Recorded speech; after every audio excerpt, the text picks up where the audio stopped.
Hello everyone, how are you doing? This is MD Tech here with another quick tutorial. In today's tutorial, I'm going to show you guys how to resolve if your downloads folder is loading very slowly on your Windows 11 computer. So this should hopefully be a pretty straightforward process here, guys. And without further ado, let's go ahead and jump straight into it.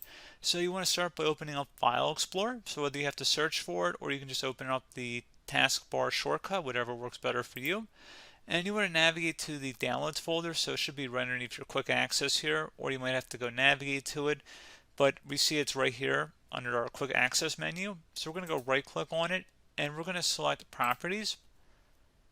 We're going to select the customize tab, and where it says what kind of folder do you want, optimize this folder for, click inside this drop down and you want to set it to general items.